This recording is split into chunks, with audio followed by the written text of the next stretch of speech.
Oke teman-teman, balik lagi di channel Markas Pinjol. Seperti biasa, saya tidak bosan-bosannya selalu berbagi tentang informasi gagal bayar pinjaman online. Jadi di video kali ini saya update lagi untuk aplikasi Pinjam Yuk teman-teman ya. Nah, di mana di aplikasi Pinjam Yuk ini ada tagihan lumayan besar, sampai sekarang nggak dibayar sama sekali. Jadi buat teman-teman yang penasaran, seperti apa sih resiko gagal bayar, telat bayar di aplikasi Pinjam Yuk? Simak video ini sampai selesai agar kalian tidak gagal paham. Oke, tanpa lama-lama langsung saja kita bahas teman-teman. Oke, buat teman-teman yang masih belum tahu, untuk aplikasi Pinjam Yuk ini aplikasi ilegal. Apa legal, Bang? Jawabannya legal teman-teman ya. Jadi sepengalaman saya ini bukan ilegal tapi legal, seperti itu.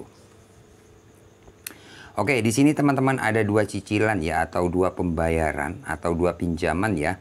Yang pertama di sini ada nominal 10.126.000 sekian. Cicilan ada 3 ya. Nah, di sini teman-teman 10.126.000 sekian. Ini ada 3 cicilan ya, teman-teman. Oke, tanggal jatuh tempo tanggal 26 Juli 2024. Artinya ini sudah sekitar berapa ya? 8 bulan lah teman-teman ya. 7 bulan atau 8 bulan nih. Kurang lebih 8 bulan lah teman-teman ya. Kita anggap 8 bulan 10 juta ini tidak dibayar sama sekali. Dicicil pun enggak. Ini yang pertama. Kemudian yang kedua ini teman-teman 9 juta. Ada 3 cicilan juga. 9 juta tanggal 21 Juli 2024. Ini sudah plus bunga ya atau denda. Jadi total keseluruhan ini teman-teman kedua-duanya ini 19 juta, bahkan hampir 20 juta. Tapi ini sudah stop di 19 juta ya. Nggak nambah lagi untuk bunga, nggak nambah. Jadi misalkan teman-teman telat bayar di aplikasi Pinjam Yuk. Ya, kalau teman-teman penasaran tentang bunganya, jadi kalau teman-teman masih telat 1 hari, 1 minggu, 2 minggu, itu masih tetap berjalan setiap hari gitu loh untuk bunganya. Dan stopnya sampai kapan Bang? Biasanya stopnya itu 2 bulan atau 3 bulan. Kurang lebih seperti itu teman-teman ya untuk bunga. Nominal besar kecilnya bunga itu tergantung berapa besar pinjaman kalian, seperti itu. Kalau teman-teman sering nonton video saya, mungkin teman-teman tahu ya untuk aplikasi Pinjam Yuk yang tidak dibayar ini. Karena aplikasi ini sering saya update ya. Mulai dari telat 1 mingguan lah ya, 1 minggu terus, 2 minggu, 3 minggu terus, sampai sekarang selalu saya update. Oke, untuk resiko gagal bayar di aplikasi Pinjam Yuk, apakah sebar data Bang? Jadi banyak sekali pertanyaan dari teman-teman subscriber. Bang, aplikasi Pinjam Yuk kalau kita gagal bayar, apakah menghubungi di luar kondar atau di luar kontak darurat? Yang pertama-tama di sini saya akan jawab untuk sebar data. Sebenarnya kalau untuk sebar data di aplikasi Pinjam Yuk ini tidak ada teman-teman. Sebar data ke seluruh kontak atau ke sosial media tidak ada. Namun kalau teman-teman telat bayar biasanya memang ada kayak teror atau ancaman. Kalau Anda masih belum bayar hari ini, terpaksa kami sebar data Anda. Nah kayak gitu, itu sebuah resiko. Itulah resiko-resiko gagal bayar seperti itu. Makanya buat teman-teman yang telat bayar, gagal bayar, kalian harus kuat mental, karena kalian akan menghadapi teror dari pihak penagih, seperti itu.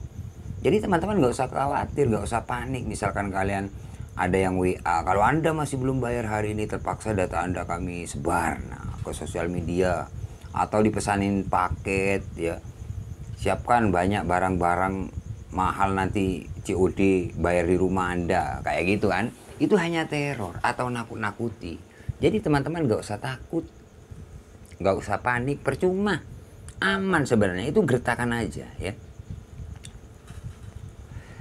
Nah kemudian untuk menghubungi di luar kondar gimana Bang? Aplikasi Pinjam Yuk apakah menghubungi di luar kondar? Sebenarnya kalau masalah pinjol itu teman-teman gak ilegal, gak legal ya.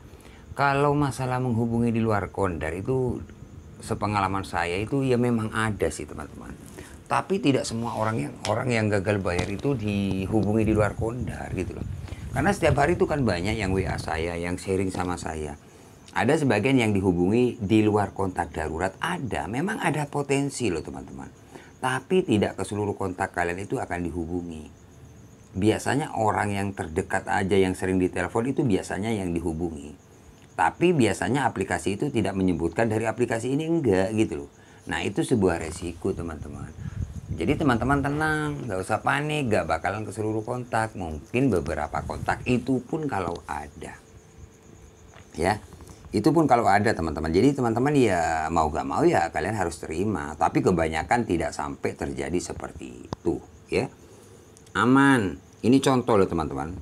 Hampir 20 juta nggak dibayar 8 bulan sampai sekarang aman-aman saja. Intinya teman-teman itu harus kuat mental, itu aja sih.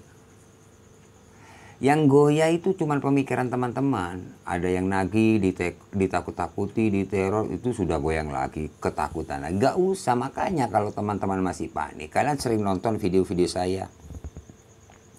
Karena apa? Karena saya sering telepon-telepon DC yang sering neror kayak gitu. Bahkan untuk aplikasi Pinjam Yuk, ya sering saya telepon, teman-teman bisa cek, cari video saya tentang aplikasi Pinjam Yuk yang saya kerjain bahkan. Kenapa saya kerjain? Karena setiap hari itu bilangnya ada tanda lengkap di sini. Kalau masih belum bayar tim kolektor atau apa kayak gitu, saya telepon. Kalian cek lah video-video saya. Ya, jadi seperti itu teman-teman ya. Untuk menghubungi di luar konter itu dari pinjol biasanya ada potensi, tapi tidak bakalan. Ya kebanyakan aman seperti itu. Cuman kalau teman-teman diancam mau dihubungi di luar konter itu hanya gertakan aja. Ya. Kemudian untuk DC. Aplikasi Pinjam Yuk apakah ada DC-nya bang? Itu pertanyaan banyak sekali setiap hari. DC terus. Ini padahal contoh teman-teman. 20 juta nggak dibayar sampai sekarang, nggak adanya yang namanya DC. DC nggak ada yang datang teman-teman. Tapi kalau kalian telat bayar 1 minggu ke atas ya, atau 2 minggu, biasanya dapat WA. Hari ini tim lapangan mau menjemput dana ke rumah Anda. Dipastikan Anda jangan di rumah, jangan kemana-mana. Nah seperti itu yang bikin kalian panik. Itu nakut-nakuti gertak kalian agar kalian bayar, ya, agar kalian bayar. Pinjam Yuk di tahun 2025 apakah ada DC lapangannya? Saya jawab nggak ada, karena ini salah satu contoh nggak dibayar. Bahkan setiap hari kan banyak yang WA saya yang sharing, itu nggak ada yang didatangi. Bang saya didatangi Pinjam Yuk, nggak ada. Kalau teman-teman ikut grup sharing-sharing tentang gagal bayar atau sharing-sharing tentang aplikasi pinjaman online ya, biasanya kan ada grup-grup kayak gitu. Biasanya dapat informasi saya didatangi kayak gitu. Itu sebenarnya dari pihak penagih yang ikut-ikut komen juga, yang ikut-ikut sharing juga gitu loh. Makanya buat teman-teman gak usah memikirkan itulah. Kalau kalian memang gagal bayar ya sudah, nggak ada dana ya sudah. Ada dana bayar, gak ada ya gak usah takut lah. Intinya resikonya itu diteror, ditakut-takuti, itu aja sih. Ya, itu sepengalaman saya teman-teman. Bahkan dari teman-teman subscriber banyak juga yang gagal bayar tapi aman. Gak ada resiko yang lain, gak ada. Gitu loh. Misalkan ada yang didatangi, pasti saya infokan, tak suruh video. Tapi gak ada yang ngirim video ke saya, bang saya didatangi ini DC-nya, gak ada. Jadi aman ya untuk sementara ini. Oke, terima kasih teman-teman ya, semoga video ini bermanfaat. Nanti saya update lagi untuk aplikasi Pinjam Yuk ini. Oke, terima kasih. Tunggu video selanjutnya dari channel saya. Semoga video ini bermanfaat. Assalamualaikum warahmatullahi wabarakatuh.